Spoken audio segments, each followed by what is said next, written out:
একই শহরে থাকি, দেখা হবে না মানে? এই তো হচ্ছে মা, মায়ের জাত। মারা না এত মিষ্টি হয় কেন জানি না। হ্যাঁ, এই কাকিমা। তো আমেরিকা থেকে আসার পরে এই বিউটি কুইন কে বলো তো? প্রবাসী ঘরকন্যা মহুয়া দিদির মা।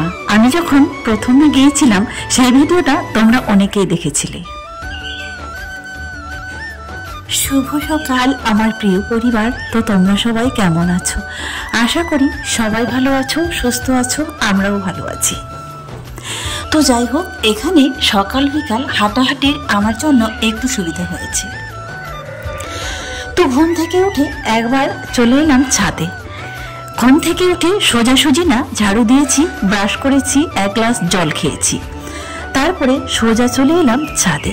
এখান থেকে কয়েক মিনিট হাঁটার পরে, মোটামুটি 30 মিনিটের বেশিও হয় কমও হয় কোনো দিনও, তো হেঁটে তারপরে চলে যাব সোজা একদম রান্নাঘরে। তো রান্নাঘরে গিয়ে তো মাঝামাঝি কাছাকাছি সব কিছুই আছে। সকালে হাঁটাহাঁটি কমপ্লিট, আর এখন বাজে হচ্ছে 9:20। তো ওরা হচ্ছে স্কুলে যাবে, রাজিয়া রেডি হচ্ছে। তো হাঁটাহাঁটি করে নিচ থেকে এসে রুটি খেয়েছিলাম 2টা। তো তোমরা অনেকেই বলেছো, কালকে এত এত কমেন্ট পেয়েছি, বলেছিলে রুটি খাও দুবেলা। তো চেষ্টা করছি রুটি খাওয়ারই। আর দেখো, চেষ্টা তো করি, কিন্তু তবুও সবসময় যেন সব কিছু হয় না। আর হাঁটাহাঁটি, এই যে হাঁটাহাঁটি দুবেলাই করছি, এখন সন্ধ্যার সময় একবার করছি, আর একবার এখন সকালবেলা একবার করছি। কটা দিন ধরে তো বাড়িতেই আছি অসুস্থতার জন্য। তো যাই হোক, অনেকে বলেছো আলু সিদ্ধ করে জলটা ফেলে দিলে খাবে। আর আমি বেশি শাক সবজি খেতেই পছন্দ করি, সেটা তোমরা সবাই জানো যে শাক সব থেকে আমার বেশি প্রিয়। তারপরেও কোথা থেকে যেন একটু যদি টেনশন বেশি করি, সেই যদি শরীরটা একবার পড়ে যায় তাহলে আবার মোটামুটি থেকে গেল। তো জানি না কি করে আমার টেনশন দূর হবে, আর কীভাবে কতদিন এভাবে চলবো কিছুই বুঝতে পারছি না। তো চলো, সারাদিন সঙ্গে থাকো, পাশে থাকো। চলে এসেছি রান্নার জন্য সবজি কাটতে। লাউগুলা অনেক দিনে এনেছিল, সেটা তোমরা দেখেছিলে। তো লাউটা কাটছি। এমকে তো শরীর খারাপ আছে, ভাত তো দুবেলা খাওয়াই যায়নি, আর রসালো কোনো জিনিস খেতে ইচ্ছা করছে। তো ভাবছি লাউটা এমনভাবে হালকা করে রান্না করব, হালকা মশলা দিয়ে, আর কি কিছু দিব না, জিরে আর লঙ্কা বাটা আর রসুন আর একটু সামান্য পেঁয়াজ দিব, এটা আর কি ভেবে রেখেছি। তারপরে এইরকম হালকা পাতলা রান্না করে এটাই খাবো দুবেলা 3 বেলা। লাউয়ের কথা তো আমার মেয়েরা খেতেই চায়নি, যদি মাংস কিংবা মাছ দিয়ে রান্না করা হয় তাহলে খায়। আসলে ওরা ভালো জিনিস খেতেই পছন্দ করে না। লাউ খেলে যে কি হয় উপকার, সেটাই তো ওরা এখনো বোঝেনি। লাউ হচ্ছে সকল রোগের ঔষধ, তাই না? লাউ এমন একটা জিনিস, কোনো কিছুতে কোনোদিনও কোনো ডাক্তার বলেনি যেটা খাওয়া যাবে না। তো আসলে আমাদের যেগুলো খেয়ে শরীরে উপকার হবে আমরা সেটাই খাই না, তাই না? তো আমি বসে লাউ কাটছিলাম, তারপরে দেখছি রিয়া হচ্ছে চলে এসছে রান্নাঘরে। তো মাঝামাঝি সব কিছু ওই করছে, আমি শুধু এসে লাউটা কাটতে এসেছিলাম। লাউ কাটাকাটি কমপ্লিট, আর শিম কেটে রেখেছি। দেখতে দেখতে কিন্তু অনেকগুলো তরকারি হয়ে গেল, তাই ভাবছি এই শিমগুলো আজকে রেখে দেব। তো চলো কি করা যায় আর কি রান্না করি, আপাতত মাঝামাঝি হোক। আজকে হচ্ছে সরস্বতী পুজো, তো দ্বিতীয় দিন, মানে 2 দিন আগের দিনে তো হয়ে গেছে, তারপরের দিন। এবার যে কেন এমন হলো আমি জানি না, আমার দেখা মতো আমি কিন্তু 2 দিন দেখিনি। এবারে নাকি 2 দিন সরস্বতী পুজো হলো, কে জানে কে জানে। তারপরে ভাবছি গাছগুলো এখান থেকে নিয়ে যাব উপরে। আর এই যে দেখো, এই হচ্ছে ঘুরে ও হচ্ছে রেডি হয়ে গেছে, যাবে বলে ঘুরতে। তো ও হচ্ছে ওর বন্ধুদের সঙ্গে যাবে, আর রিয়া তো আমার সঙ্গে যাবে।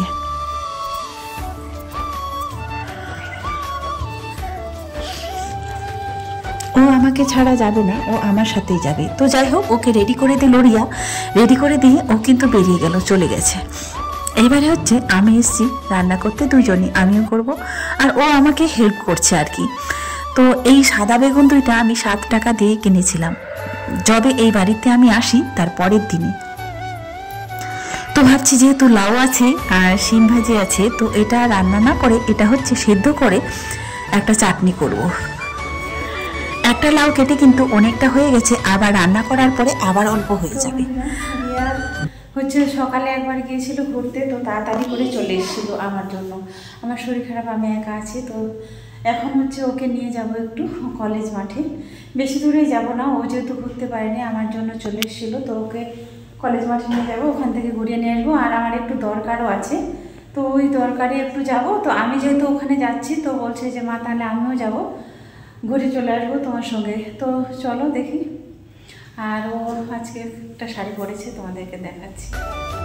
ও যেহেতু একা যাবে না আমাকে ছাড়া, তারপরে আমার যত শরীর খারাপই হোক না কেন, তো বললাম ঠিক আছে আমিও যাব। তো রেডি হয়ে গেছে, আমিও রেডি হয়ে গেছি। তো চলো, শাড়ি পরে রিয়াকে কেমন লাগছে বলো, একটু কমেন্টে জানিও। আমার ক্যামেরাটা হয়তো অত ভালো না, তাই অত কষ্ট বোঝা যাচ্ছে না। তো চলো এবার বেরিয়ে পড়েছি। আর ওই কলেজ মাঠের ওইখানে সরস্বতী পূজার দিনে যা ভিড় হয়, আগের বছরেও আমি তোমাদের দেখিয়েছিলাম। তো আমিও আমার শহরে ঘুরেছি, কিন্তু এইরকম লোক জমায়েত কিংবা এরকম ভিড় ঠেলে কোনোদিনও জীবনে দেখিনি। আগে শুধু শুনতাম, আর 2 বছর হলো যাচ্ছি। লোকের মুখে আগে শুনতাম ওইখানে নাকি হারিয়ে যাওয়া যাবে। তো সত্যি কথাটা কতটা বাস্তব বলো তো। একদম পুরো এই যে 3টা রাস্তা আছে, পুরো রাস্তাটাই এরকম ভর্তি হয়ে গেছে, মানে মানুষকে ঠেলে ঠেলে তারপরে যাওয়া হচ্ছে। আর যদি এই মেলাটায় না আসতাম তাহলে হয়তো এই কাকিমাকে আর দেখা হতো না। আমি ভেবেছি যাব কোনোদিনও কাকিমাকে দেখতে। কাকিমা আমেরিকা থেকে আসার পরে আর কাকিমার সাথে দেখাও হয়নি, আর যাইনি। তারপরে যখন আমরা ওই যে কলেজিয়েট স্কুলে যখন ঢুকছিলাম, হুট করে রিয়া বলছে মা এই তো মামিটা। আমি বলি কোন মামিটা? বলছে ওই যে মহু আন্টির ওই যে নতুন যে বিয়ে হলো ভাইয়ের বউটা। আমি তখন তারপরে দেখছি কাকিমা। কাকিমাকে দেখে তো সঙ্গে সঙ্গে কাকিমা আমাকে জড়িয়ে ধরে বলল তোমার মেয়েরা কোথায়, তোমার মেয়েরা কোথায়? তো আসলে মায়েরা এমনই হয়। আমাকে দেখার পরে আমাকে আমার কথা তো জিজ্ঞেস করলো একটু দেরিতে। সবার প্রথমে আমার মেয়েদের কথাই জিজ্ঞেস করলো, তোমার মেয়েরা কোথায়, তোমার মেয়েরা কেমন আছে? আর রাজিয়া তো আমার সঙ্গে যায়নি, শুধু রিয়া গেছে। ওকে যখন বললাম, বলছে মা আমি সকালে গিয়েছি আর আমি যাব না। আর যখন আমি বাড়িতে গিয়েছিলাম দিদিভাইয়ের বাড়িতে, তখন কিন্তু ওই মিষ্টি আলাপের মিষ্টি ছিল না। হ্যাঁ, তো যেমনই নামটা মিষ্টি, তেমন কিন্তু দেখতেও। যারা যারা তাকে কাছে থেকে দেখেছো তারাই শুধু বলতে পারবে। আসলে মহুয়া দিদির পুরো পরিবারটাই এরকম, এত শান্ত মেজাজের। যেমন শান্ত মেজাজের, তেমনি মিষ্টি, তেমনি দেখতে, আর তেমনি কোনো রাগও নেই। আসলে সত্যি মানুষ কত রকমের পৃথিবীতে হয়, তাই না? তো চলো দেখো কাকিমার সাথে কোথায় দেখা হলো। প্রথমে যাচ্ছিলাম, কিভাবে যাব, কিভাবে যে মেলাটায় ঢুকবো, ভেতরে প্রবেশ করব, সেটাই কিন্তু রাস্তা খুঁজে পাচ্ছিলাম না। তো শত ভিড়ের মধ্যেও আসলে ভাগ্যে যেটা লেখা থাকে, কাকে কখন দেখতে পাবো আর কার ভাগ্যে যে কখন কি আছে, সেটা কিন্তু আমরা কেউ জানি না। হ্যাঁ, সত্যি এটাই, ভাগ্যের লেখা কখনো পরিবর্তন হয় না। আমি আসলে পুরো ভয়েসটাই কেটে দিয়েছি। এত ডিজে, এত মাইক বাজছিল যে ওই ভয়েসটা রেখে দিলে আমার কিন্তু কপিরাইট চলে আসবে। তো তোমরা দেখতেই পাচ্ছ কত মানুষের ভিড়। আমি জানি না কোথায় কোথায় এত ভিড় জমায়েত হয়। তো আমার এটা প্রথম দেখা। রাতের আকাশে এই লাল কালারের বেলুনগুলো আর হলুদের এত ফুটে উঠেছে। এই যে কাকিমা মাস্ক লাগিয়ে আসছিল, আমি তো চিনতেই পাইনি, কিন্তু ওর হচ্ছে এই যে বুনুকে দেখে চিনতে পেরেছিলাম। এই যে, তো কাকিমা আমার কথা না জিজ্ঞেস করে প্রথমে জিজ্ঞেস করছে মেয়েরা কোথায়। আমি বললাম, তারপরে এই যে মিষ্টি, যেমন তোমরা দেখতে পাচ্ছ মিষ্টি, সত্যি এতটাই মিষ্টি, কথা আর ব্যবহারে বলে বোঝাতে পারবো না তোমাদের। তো আমি বললাম যে কাকিমা, আমি ভাবতেই পারিনি যে আজকে দেখা হবে। কাকিমা তখন জিজ্ঞেস করলো, একই শহরে আছি, দেখা হবে না মানে? কোনো না কোনো দিন তো দেখা হবেই। কে বলেছে দেখা হবে না? মেয়েদেরকে নিয়ে বাড়িতে এসো একদিন। তো যাই হোক, কথা হলো, দেখা হলো। দেখার পরে মনটা যেন শান্তি হয়ে গেল। আসলে তোমরা কাছে থেকে যারা কাকিমাকে দেখেছো তারাই শুধু বলতে পারবে কাকিমা কেমন মানুষ আর কেমন ব্যবহার, সেটা তারাই বলতে পারবে। আমেরিকা থেকে আসার পরে কাকিমা আরও যেন সুন্দর হয়ে গেছে। কাকিমা তো এমনিতেই সুন্দর, আমেরিকা থেকে ফেরার পরে আরও সুন্দর হয়ে গেছে।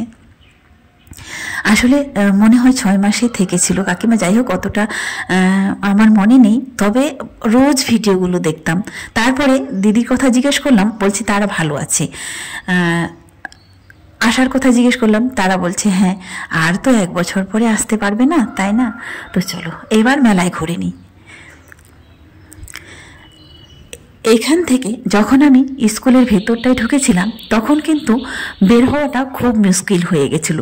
কারণ একটা কথা বলি, গেটটা তো বিশাল বড়, কিন্তু এক সাইডে শুধু খুলে দিয়েছি। আমার মনে হচ্ছে পুরোটাই খুলে দিলে মানুষের যাতায়াতের সুবিধা হতো। কেন যে বন্ধ করে দিয়েছে আমি জানি না। আজকের মতো শেষ করছি। সবাই ভালো থাকবেন, সুস্থ থাকবেন।